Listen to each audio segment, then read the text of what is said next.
Good morning again to everyone. Thank you for your patience and sorry about that delay. And thanks to remote tech support that came on board because every once in a while, even the platform has a few struggles. I'd like to welcome everybody. We're really pleased that there's lots of new faces today, and which is why we wanted to run our little Remo explainer. If you are at a table and you're a veteran of Remo, then feel free to share how to set up a profile or how to enlarge the visuals so that you really have a great networking experience. But we're going to revert back to networking at the end of this presentation. But for now, we'd like to do the land acknowledgement. In the spirit of reconciliation, we want to acknowledge that we're gathered on ancestral lands on Treaty 1 territory. This is the original lands of Anishinaabe, Cree, Oji-Cree, Dakota, and Dene peoples, and on the homeland of the Red River Métis Nation. We also want to acknowledge our sponsors because Tech Manitoba is a member-based nonprofit organization, and we couldn't hold great events like this without great sponsors. So our sponsors are all Tech Manitoba members. NTT Data, which is a long-standing sponsor. We really appreciate that they're back to support us again this year. Online Business Systems and Manitoba Institute for Trades and Technology, MITT.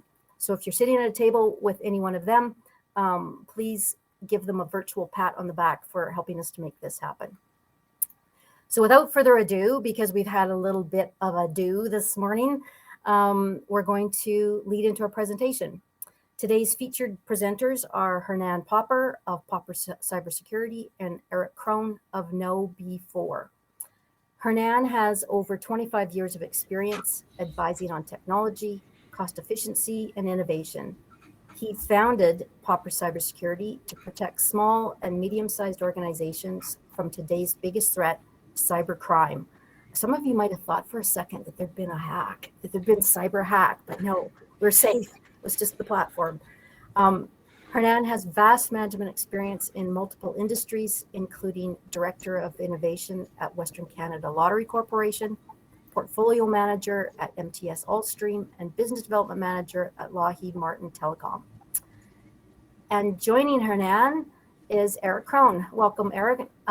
He is a security awareness advocate at KnowB4. He actually told me that I could just introduce him as an old man who does cybersecurity, but I didn't think that was right. We're going to give you your proper due, Eric. Eric is a veteran information security professional with over 20 years experience in the medical, aerospace, manufacturing, and defense fields, and he is the former security manager for the U.S. Army's 2nd Regional Cyber Center, Western Hemisphere. He's managed the technical integration and functional testing of multi-million-dollar enterprise-level projects within the Department of Defense, as well as large military security programs. This is an impressive amount of experience that you guys are bringing to the table. We're super interested to hear what you have to say. So we will give you a virtual welcome, and please take the stage, and I will disappear. All right. Thank you, Lori, very much for that intro. You can see now why I said, hey, let's cut it short. Not a big deal. Yeah, I've been in the industry for a little bit, but, a lot of us here have. So what we're going to talk about today rather quickly, however, unfortunately, just because we're a little bit behind, we will get moving on this because we want to respect people's lunch hours. But we're going to talk about the hotspot for hackers, which is nonprofit and small businesses. So before we do that, let's get our intros out of the way. I am with KnowB4. We're a security awareness training and simulated phishing platform organization. We provide a platform for people to train and test their users, and we have wonderful people like Hernan who do managed services as well and can handle it. Based out of Tampa, Florida, where it is still warm and will not be cold at all. It's the trade-off we get for the summers. My background, as you heard, been in IT and security for a long time. I'm very passionate about the human side of cybersecurity, which unfortunately gets forgotten a lot. We are really into tech. I love tech. I have rack servers running in my garage. I have like a solder station over here, Raspberry Pis all over my house. I am a geek, but I had to learn in my career that the human factor is one of the key things around cybersecurity. And that's why I'm so passionate about it. My passion for it is why I work at KnowBe4. So having said all that, let's go ahead and turn this over. Hernan, tell us a little bit about POPP3R Cybersecurity. Absolutely. So first of all, thank you very much, everyone, for joining today. Appreciate investing the time in this webinar. POPP3R Cybersecurity started a couple of years ago, but formally during COVID last year. And the goal is to help small and medium-sized organizations be protected against cybercrime. As you can see, we are a member of a number of national organizations. We are quite active in the industry, and that's about it. Okay, how about you? Let's hear a little bit about you specifically. Well, Lori already introduced me. I am a Winnipegger by choice. I've been here in Canada for 18 years. Before that, I lived in Argentina for 33. I have an MBA from University of Buenos Aires, did some training on Harvard about cybersecurity. And as you mentioned, I was always also fascinated by the human side of cybersecurity, social engineering, and how to understand and defend against those threats. Recently, I also started working with MITT. Thank you for sponsoring this event as an instructor for their cybersecurity course and a couple of other volunteers opportunities. But let's jump into the nitty gritty. Yep, let's do it. So here we go. I'm going to start this off a little bit. 2021 has been kind of like this. Oh, actually, let me update that. Okay, that's a little bit closer to what 2021 looks like, right? But here's the deal. We got fires going on all around us. There's all kinds of stuff going on. As security professionals, we kind of have to pick the ones we're going to fight because sadly, we can't fight them all. So we kind of get in this is fine mentality. It's unfortunate, but it's where we are. And what this means, though, is we have to be very wise about where we're going to put our resources, because there are these fires all over the place. Some of them will burn themselves out. Some of them will take care of themselves. Other ones we have to get into. So we have to understand this. We have to know this going forward. Another thing that we absolutely have to understand, and it's very, very important with this group especially, nobody is too small or too important for cyber criminals. They have no morals. I'll let you know that right now. We see these attacks constantly on healthcare and places like this. I mean, we're in a pandemic. We're in a pandemic and they're attacking healthcare. Okay, so we've got this came out from the Red Cross and the Cyber Peace Institute. At one point in time, they came out and said, please stop. They put together a joint statement saying, you know, this is going too far. We have people that are in the hospital with this. We can't function. And, you know, some of the groups actually came up and they said, you know what, if we hit a hospital, we will give you decryption keys. Not a problem. We'll take care of that. Unfortunately, there's this giant hole that was left by that, and there's plenty of people to fill it. So all of these other cybercrime groups jumped right in there, specifically even like Conti is focused on hitting things like hospitals. So it doesn't matter, though, if you're too small or if you think your role is too important or because you're a not-for-profit, they're not after you. The deal is, if you have any funding whatsoever, you are a target for these attackers and they can find you. Don't ever think that your footprint is too small for them to find you, because if you have an email address, you are almost guaranteed to be on a list somewhere where they have your information. Now, to give you an idea of how cybercrime has worked here, let's go through the beginnings of cybercrime. I want us to understand how we got to where we are. In the beginning, when computers were just starting out, you had a bunch of teenagers in the cellars, right, in the mom's basement. And this is what I always joke about. What we're dealing with today is not kids in their mom's basement drinking Mountain Dew, eating pizza. It's a different group. But in the beginning, that's kind of how it started. And they did these things to gain notoriety. They also did it just to see what they could do. It was kind of a challenge for these folks. And a lot of the earlier hackers, they didn't cause any problems. They really didn't hurt anything or damage anything or steal anything. They just wanted to see if they can get in it. And, you know, as an aside, the term hacker is not always a bad thing. A hacker takes something and makes it do something it's not designed to do initially. That's what hackers are. Now, there are malicious hackers, but there's also good hackers. But the earlier ones, they just wanted to see what they could get away with, see what they could do, test their skills. Now, in Generation 2, they started doing these things like worms, where they were able to spread very, very quickly. It wasn't just one person going after one thing. And this was definitely a game changer for things. But in Generation 3 is when they realized, hey, wait a minute, we can make money doing this. And that was a game changer. They got into it for the money. They started playing with botnets. They started using their skills for evil, not good.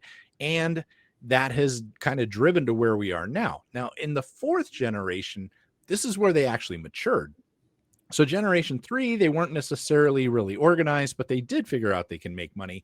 Generation 4 is where they became organized. We're talking about gangs here. We're talking about groups. We're talking about actual like cyber criminal mafias, or even traditional cyber, or even traditional crime mafias getting into things. And I always picture like Tony Soprano, banging away at a keyboard. It doesn't really happen that way, but it is the same mafias that are now into this. Why? Because there's so much money involved.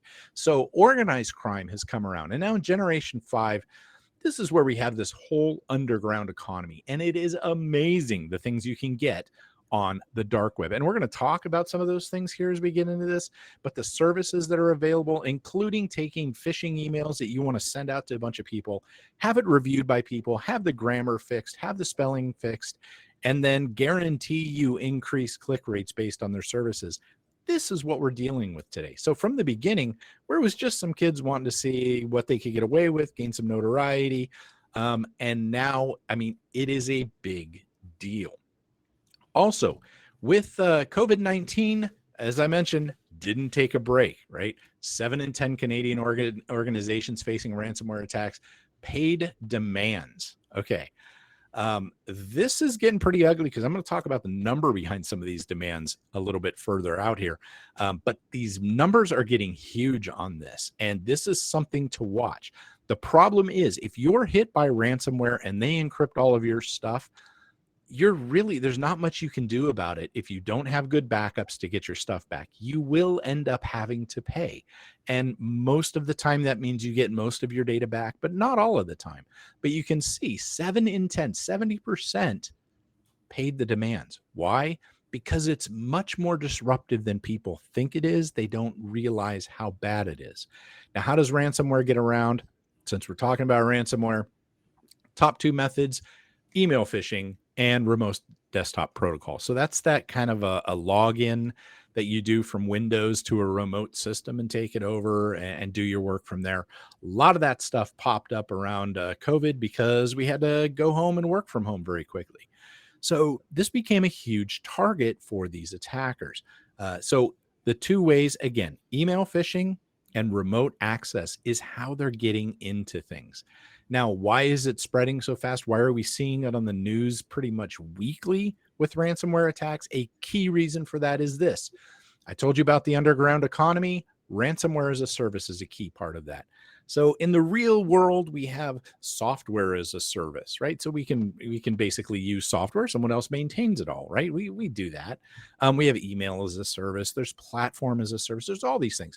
Well, these cyber criminals, not to be outdone, said, hey, that's a really good idea. And what they did is they ran into an issue where the people that were writing this malware, this viruses, this ransomware, they weren't necessarily able to handle keeping up on the new versions of the ransomware and doing all that, keeping the infrastructure going and launching the attacks at the same time. It's just becomes unscalable at some point in time. So they were very limited. They said, hey, what if we go out and we hire other people to actually launch the attacks? We focus on keeping the ransomware less detectable, easier to manage, keep the infrastructure going, and we have all these people do the attacks.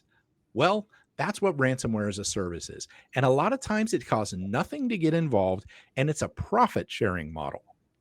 So what we see a lot of times is a 70-30 split, meaning the affiliates, the actual attackers who aren't technical, but they have a low sense of morals and they know how to put together an email. These folks get 70% of the profits. The developers get 30% of the profits. So this is kind of like, if you want to think about the old street gangs and drug selling days, this is your big dealer, and then he has the little people out there handling the other stuff. So if they get busted, though, a lot of times they are shielded. The developers are shielded from the people that actually get in trouble. So you can see how this is just working for them in a great sort of way. Now, another thing that changed the game recently, this was in the end of 2019, right before the pandemic hit, unfortunately, but Maze hit the scene. It's a type of ransomware, a strain of ransomware. And what it did that changed the game is it exfiltrated data before it encrypted all the files. In other words, what happened is we got fairly good at restoring from backups, especially larger organizations. They were able to secure it. So what happens? They get hit with ransomware. They go, okay, we're down for 2 days or 3 days, but we restored all the systems. We didn't have to pay the ransom. We dealt with this kind of stuff. However, for whatever reason, the cybercriminals got tired of not making money, and they said, how can we up the game on this? Well, what if we steal the data first? Then in the end, we encrypt it. And then if they decide they aren't going to pay, then we threaten to release this out on the internet. And you know what? That model has worked amazingly well. So now that's what happens. Unlike earlier ransomware, where they just pop in a piece of software, like the person would download it or click a link or something, the victim, it would fire off and it would just indiscriminately go out and start encrypting things.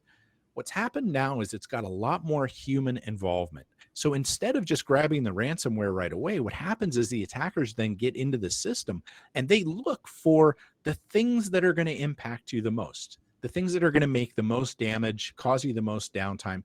They even look at financial records and review things like your cybercrime insurance to see how much money is available when they do go ahead and do this ransom. So then the very last thing they do after stealing all of this data is they launch the ransomware. And I like to think of it like, you've seen those action movie trailers where the person's walking away from the building, right? They're basically pulling the pin on the grenade, chucking it over their shoulder, and the building's on fire behind them. It's one of those sorts of things. It is the very last thing that they do on their way out the door. Well, this has proven to be very, very lucrative, to say the least. And to see how lucrative it's become and how much of a game changer this stuff has gone. From 2018 to 2019, the average ransom demand rose from $6,000, the good old days, to $84,000, and attacks were up by 40%. That's a huge number. Coveware, the average ransom for the first quarter was $111,605. Okay. Now, keep in mind, the average demand was that first number, 6,000 to 84,000. The average ransom demand was 11,605. But now we look at 2021. Unit 42 has said the average ransom payment, not even the demand. This is the payment after you've turned around and you've negotiated with them, was over $570,000. That's a huge amount of money. Huge amount of money. So what's happening? Well, they're evolving because there's so much money. So now they've decided, hey, ransomware as a service is working. Let's do phishing as a service. So what do? They offer the same sorts of services. Basically, a person says, okay, so I'm a part of this ransomware group. I need to send out all these phishing emails. Here's a service that'll do it for you. They also have ways to help with phishing emails. In other words, there's kits where you can download all this stuff and it creates these fake login pages where people will log in and it steals their credentials. There's all this, and it has different tiers. So you can do a kit or you can do full ransomware as a service. And it looks kind of like this, or phishing as a service rather. So subscription based, they offer basically everything. Here's my email. Here's a list of people to send it to. Have fun. And they have dashboards that they can log into to see how many were delivered, how many were open, how many were infected. It is amazing how good this software is. I really wish some of these folks would turn around and write software for you and I to deal with, because it is so much better in a lot of cases than the stuff we have to work with every day. To give you an idea of cost, the phishing kits are usually very cheap, 70, 80 bucks. The service piece can get a little bit expensive. In this one particularly, this is Bulletproof Link, also known as Bullet Profit Link or Anthrax. It goes by a couple different names. But the full-on, like all the bells and whistles service is about $800 a month.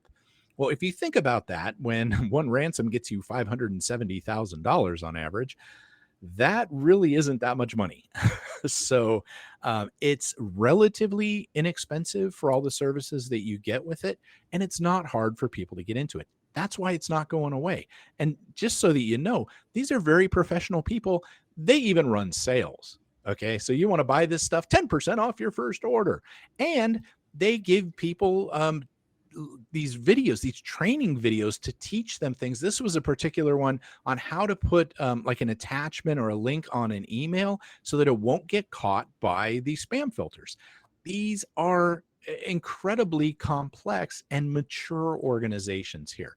Now, we've talked a lot about ransomware. I wanted to do that because it is just brutalizing organizations, especially and even in the not-for-profit sectors or the small businesses. Sure, we see this stuff pop up on the news all the time with some of these things, and they're big companies. But for every one of those you see, there's 25 or 30 small businesses or not-for-profits that get hit by this as well that just aren't big enough to make the news. And I can tell you, I've dealt with a number of people, manufacturing organizations that had to shut down. They call me, they're like, we can't get to our files to create our widgets. Absolutely. That's a terrible thing. I've also had even it was a yacht selling organization, like they sold yachts, large boats, and they got hit with ransomware and everything was locked up for them. I think they ended up paying the ransom. You see, these things are happening to pretty much every size organization everywhere. Again, just because we're small, can't let our guard down. Just because we have a very good business model or we're doing good things in the world, it doesn't matter to them either. So the other thing, though, that we see a lot of is what's called business email compromise. So this is a kind of an umbrella term used by the FBI, used by other countries, also known as CEO fraud. And in these cases, a lot of times there's no links involved with this. It's purely what's called social engineering, which is essentially tricking us into doing things. Okay, that's what social engineering is. So this is like the wire transfer fraud. Somebody gets an email from an executive, says, I need you to wire $50,000 out in about an hour. If it's not done, you're fired. I mean, I'm kind of paraphrasing here, but you see what I mean. We've all seen these. And boom, money goes out the door. Huge amounts of money are lost every year to business email compromise. We're talking in the billions of dollars of money being transferred out. Here in the States, we get W-2 fraud, but pretty much everywhere. W-2s for us are our tax statements. So at the beginning of next year, it'll say this is how much we've earned, and we get to put in our information, go talk to our wonderful IRS, and they will determine, or we get determined whether we get a refund or not based on how much we paid versus how much we earned. Well, these statements are a target for these attackers because they will file these income tax refunds on behalf of all the people in an organization, get their refunds, and take off with the money. Anywhere that has tax forms like this is a target. You can try. So also gift card fraud. Gift card fraud is another one. So this is where somebody, an executive, a lot of times will contact an employee and say, I need you to run down to the store and grab a bunch of gift cards. I'm going to send them to somebody. That also falls into this. We see a huge amount of money on there. And I can pretty much guarantee you the people that are out there right now in this audience, at least one or two or maybe three or four have had this happen, whether they've gotten money or whether they've come in like this. It is so common. It happens all the time. We're talking about large amounts of money still. The other thing that they'll do is they try to get our credentials. Now, our credentials are our username and login. That's called credentials, or credential pair. And the problem with that is we, as people, have certain habits we do. And it doesn't matter what we spend on a cybersecurity budget. If we reuse passwords across multiple places, it is going to go right past all of that. I actually love this meme. The problem is, and I get this. So as a security person, I tell you, we need a password. It's got to be strong. It's got to be 27 characters. It's got to be uppercase, lowercase, special characters, and it can't be the name of your pet. And by the way, don't ever write it down and don't reuse it somewhere else. I get it. That's like impossible. But what happens is people will make a password that meets those standards. So when they type it in, the little checkbox goes green and you can use it, right? Because we don't want to have to think about that a lot. So we use it in one place. Then we go, I'll use it over here too, whatever. Well, for example, if the knitting forum I'm on gets breached, it's probably a low security forum that I'm on, maybe run out of a person's garage. They take that information and now they're going to turn around and they're going to say, oh, here's the username and password here. I'm going to try it in all these email places. I'm going to try it in the different banks. I'm going to try it at Amazon. I'm going to try it in all these places because they know we reuse it. And it is remarkably easy for them to get in that way. That is actually called credential stuffing. So they're going to do this credential phishing. They're going to try to get you to give it up, or they're going to take it from these other breaches. They're going to do credential stuffing. But the other thing they're going to do is what's called password spraying. So that's using well-known passwords. And every year they release a list of like the top 100 passwords that people use. This year they went so far as to break it down into the top superhero name was actually Superman. So if you have Superman in your password somewhere, please go change that immediately after this talk. But we know what these are. It's 1, 2, 3, 4, 5, 6, 7. It's QWERTY. It's different patterns on the keyboards. And we think we're clever, but unfortunately we're not. Well, they'll take your username and they'll try it with those most common passwords.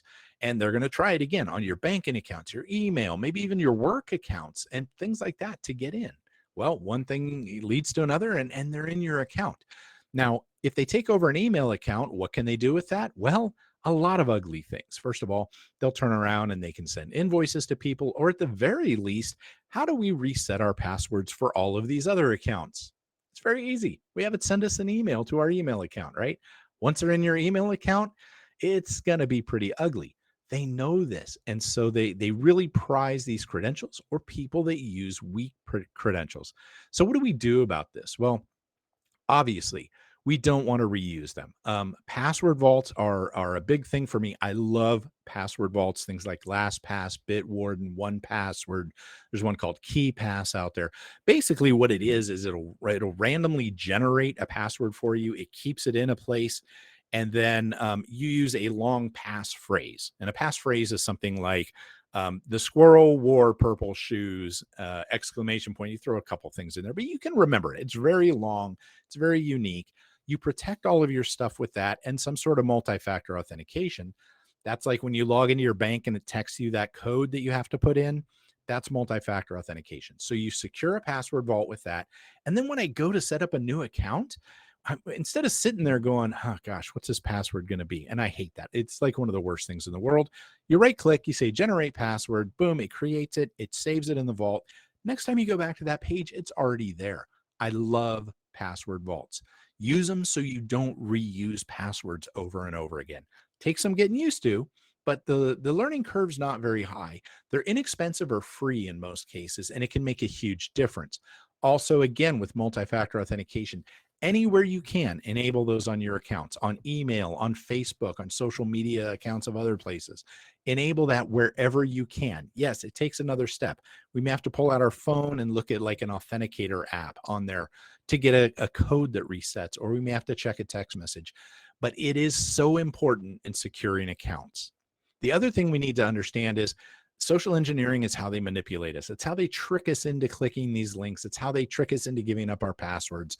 This is like where the people call and they say, hey, this is so-and-so from the IT department. I need your password. We need to see if it works. Well, IT folks know better than to call and ask for passwords, but people don't realize that. They give up their passwords. That's how when Twitter got hacked last year, that was from somebody basically saying, this is the IT department. I need to make sure your password works. This happens all the time, that sort of thing ends up taking place. So what they do, though, is they use emotions. So greed, like the Nigerian prince scam, curiosity, self-interest, things that are going to be good for us, urgency. Never seen a phishing email or a phone call saying, take your time. Whenever you feel like it, get around to it. Your car's extended warranty isn't expiring for a while, right? No. This is happening right now. Need to hurry. They get us rushed so we don't think about things and go, you know what, this seems weird.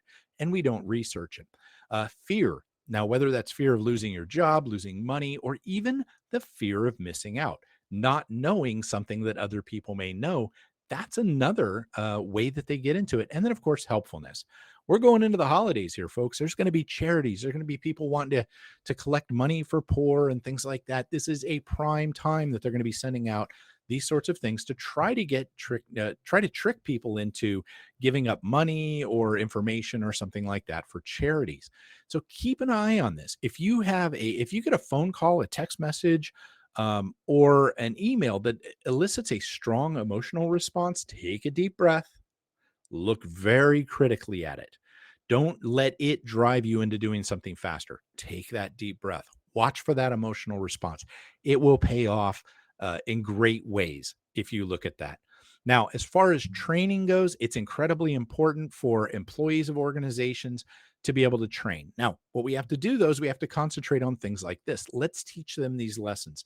Let's teach them what to look for. And we have to plan it just a little bit. It doesn't have to be major, but a little bit of planning works. And I bring this up because whether you use ours, use someone else's, I know Hernan does this, follows this as well.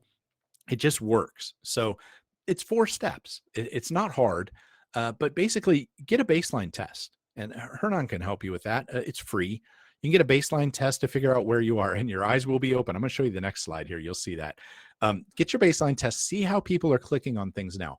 Train people. Now, that's training them not just on phishing emails, not just on text messages, but how to deal with passwords better, how to have better hygiene across security altogether.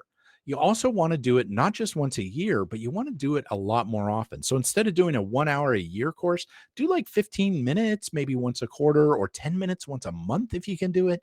Stuff that's relevant too, like going into the holidays. Let's teach people about holiday scams now because it'll matter to them and they pay attention more. So smaller bits more often. Then you do like simulated phishing attacks, simulated vishing or voice phishing attacks. You can do all that through the platform, but you want to do these simulated attacks to keep them on their toes, to give them a chance to practice what it is they learned in the training. It's not about tricking people. It's about practice. So we get them to do that. And then they're always kind of looking for it too. So they're going to spot the real ones while they're looking for the fake ones, which is a fantastic thing. And then look at the results. Look at the reports, see what it is people are doing. If your organization, the people are always clicking on links, but they never open a document, one of these simulated documents with an attachment, that would be bad. Don't spend a lot of time training them on the documents. They already got it. Focus on the links or the specifics like that. You can get a lot of great information from the results. And I know I'm talking a little bit like an auctioneer. I'm sorry, but we did run a little bit behind, so I'm trying to work through that. But here we go. This is 6.6 million users from this last year. We went back, looked at them. 31% average click rate in the beginning. That's that baseline test I was telling you about. 31% click rate on simulated phishing emails. That's a lot. 3 months later, down to about 16.5, and 12 months later, down to about 4.8. It will never be zero, shouldn't be zero. People are going to have distractions. Things are going to happen. Don't ever shoot for zero. No security control anywhere is going to get you down to 0% risk. But dropping from 31% to under 5% is a huge, huge difference. So having said that, Hernan, we wanted to talk a little bit about some of the additional challenges for nonprofits and for small businesses. So I'd like you to step in here and let's talk a little bit about this. Absolutely. Now, first of all, how do we follow that? That was a great presentation, Eric. But thank you. We did mention that we wanted to talk a little bit about non-for-profits, and I happened to spend some time in this amazing industry, and I happened to experience some of the challenges. Of course, I don't have to share this, but every single non-for-profit out there is struggling for time and for staff, and in some cases, many cases, for money too. So those are additional challenges. Many of your organizations are working with volunteers. And when you have volunteers, you have to give them information. Like, for example, if you're in a fundraising campaign and you have people calling on the phone, they will have confidential information about the donors. And how do you protect all that confidential information?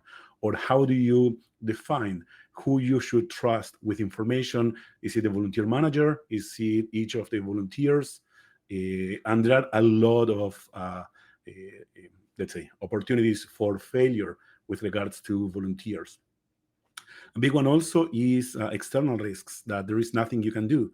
But for example, last year there was a huge campaign against Sunova, the credit union, where they were impersonating Sunova.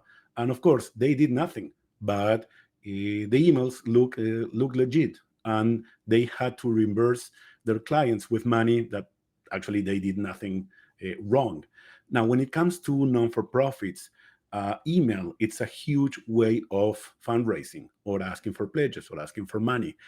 One of the risks that you are exposed to is, what if any of the bad guys out there, and by the way, bad guys is an industry term, that's how they are called, but what if one of these bad guys were to impersonate any of your organizations and start sending emails asking for donations, or as Eric mentioned before, touching that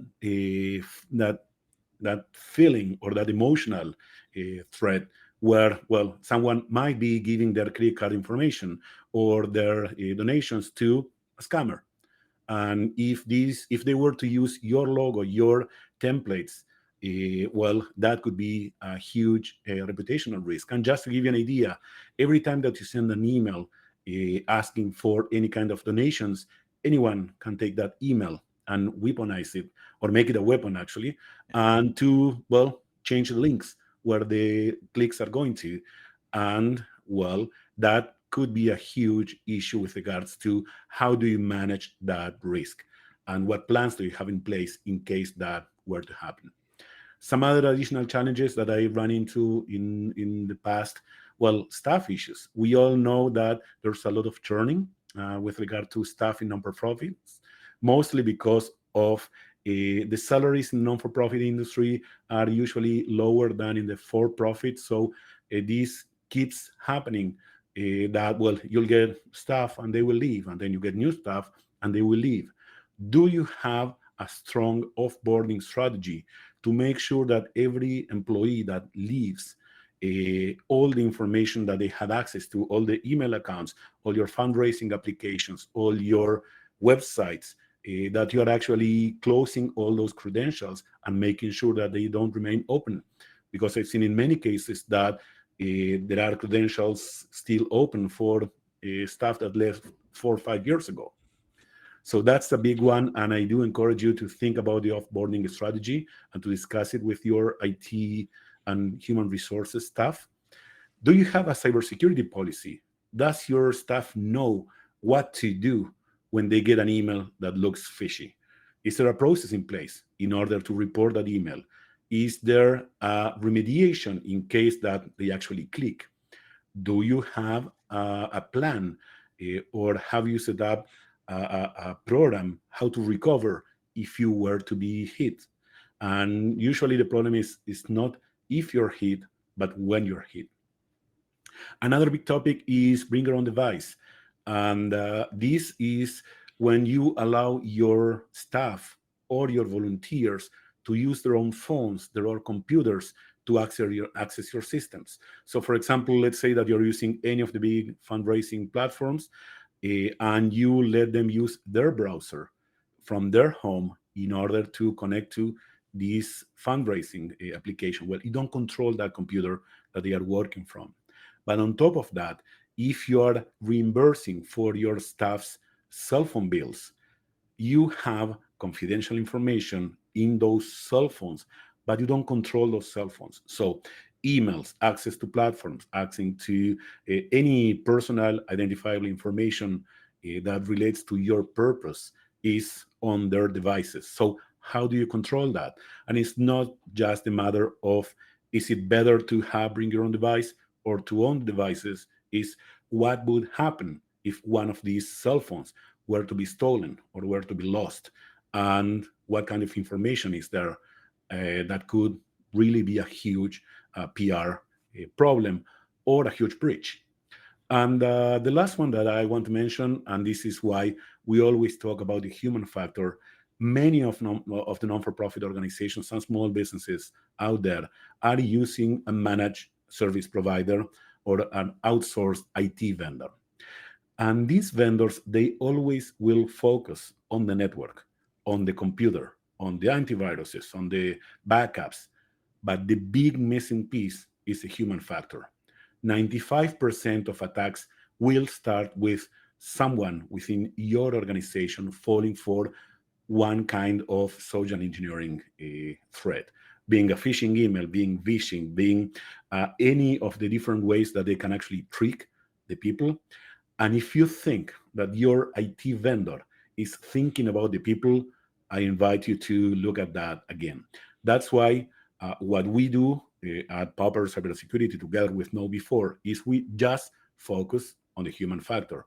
We will never touch the network. We will never configure a firewall. We will train your people. And again, these are just some of the additional challenges that you may run into as a non-for-profit organization. And I've seen cases where small businesses or organizations, they actually engage with a company like KnowBe4 or like any of the other vendors, and then they do a test or they send an email or they send some training, and then they don't follow on that program. And that is one of the biggest challenges, because just as a friend of mine usually says, just buying the manual does not get you past the exam. Having the licenses or just implementing or buying the licenses or implementing a solution and then not managing that program actively is not good, because people forget. And I remember from the old days at MTS, when you have in-person training, that everyone would go for the donuts, and after 2 weeks they will forget what they were trained on. Sorry. So that's why we focus on small pieces of information, entertaining information, games, Netflix-style series, and sometimes very serious information, just to make sure that all staff is trained and all staff is sure what to do when the situation comes. Yeah, and you bring up an interesting point there. The training of these days is not like the training of the old days, where it was almost painful to go in. There's so many different options to use, and you mentioned gamification, like games. Instead of just having people watch a bunch of slides go by, it's a whole different game out there, actually, if you look at what's available to help educate people. So thank you for that. And I agree 110% with you on the human side of things here. It's so important, and so many organizations just don't get it done. So I want to tackle, because I know we're a little bit short on time, I want to tackle a couple questions here. Real quick, is Google Keychain a safe storage vault for your passwords? This is my opinion. I believe that, like the Google Keychain, the things that automatically on your web browser pop up and say, do you want us to save this password? Those are for convenience, not necessarily for security. And I personally am not a huge fan of keeping it in there. I would prefer to see a password vault. Hernan, anything from you on that? Your thoughts? Agree, disagree? Agreed 100%. And sometimes it's even difficult to explain to your own family that they shouldn't be using the same passwords, and for them to implement a password manager. But I've seen proof of concepts where sites with the right scripts can actually pull information from your Google vault. So when you're using your your browser, and you're actually accessing different websites, all that information that you have on your Google Vault or in your Google Chrome, whatever application you're using, it's accessible to the sites. So definitely, I would not recommend. I would actually completely go against the idea of using any browser built-in password manager. I agree. And then another question about the password vault. Can it be used across devices? I find if the password generator on my laptop, I can't get into my account on the other phones. Yes. The ones that I talked about there, with the exception of, I think, Keypass, all of those sync between phones. I personally, and this is not an organization promoting this, but I personally use LastPass. I've also used 1Password. They're fine. But I have the app on my phone. I have the app on my machine, and I'm able to sync between my tablets, my phones, whatever. And also, in our case, with my wife, she uses it as well.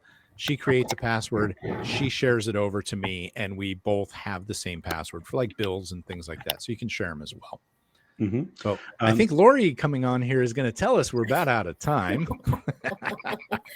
I feel like I just watched an episode of How to Get Away with Murder. Like, this is, I think we need to start taking this seriously because, yeah, there's some really interesting threat. And for sure, we've seen them in our own organization where Kelly's asking us to run quickly to the store and get some credit cards. It's amazing how insidious they are and how clever they are. So thank you. That was awesome. Actually, you kept the entire group riveted because the entire group stayed throughout that presentation, which is great. And I really applaud the audience for being so patient with us, for having that bumpy start. So thank you so much. I know we just wanted to leave a few minutes at the end so that the attendees can ask questions. Like if you guys can stick around for just a couple more minutes and maybe jump into tables.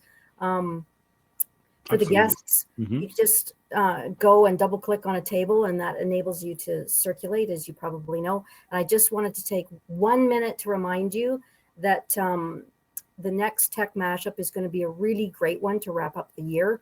It's about mindset, mental mindset, and it's on December 14th, same bat time, same bat channel as where we are here. So registration is up for it. The second event that we want to tell you about is Living Above the Line with Tech Manitoba member Scott Donald. It's really, this one is specifically for women who want to expand their influence as a leader. And we heard a presentation from them about a month ago, and it was really, really well received. So put that in your calendar for December 8th. And then finally, one more really great workshop before the end of the year, which is the Vanishing Employee. And Tech Manitoba has a bit of a bird's eye view into what's happening with industry members, and we're finding there's a lot of poaching going on. You know, there's really talented employees that are jumping from organizations. Actually, that offboarding comment was a really great comment, Hernan, and people need to pay attention to that. But if your recruiting team is doing a fantastic job, but your employees are leaving out the back door, you have a retention issue, then you're not getting ahead. And this workshop is really important to talk about methods for retention. So thank you everyone for coming. Hernan, Eric, do you have any quick final words to the audience before we let everybody get back to their tables to network for a few minutes before we shut things down? For me, it's just thanks everyone for being here. Maybe one thing that I would like to say that this is important, and this is something that should be considered, and it's not good just to wait or to procrastinate on it, because it's going to happen. And the pain of going through a breach is incredible. And you can check with any business colleagues or partners. If they went through a breach, it is extremely painful. So with our help, with someone else's help, please do look into some solutions with regards to your human factor and the human risk, because if not, well, really, I prefer to help before a breach happens and not to go into war mode. Yeah. Yeah. And for those that have cyber insurance and you think, hey, that's going to be my ticket out, things have changed. It's not what it used to be with cyber insurance. You definitely want to prevent it, not recover from it. Yeah, awesome. If there's a couple of questions left unanswered, maybe we can, Zara from our team can, we'll connect with you guys and we'll send out some answers on social media so that people can be reminded of this great, very informative talk from you guys. And thank you. So Bradley, let's take us back to the table so that we could just do a few more minutes of networking. Thank you.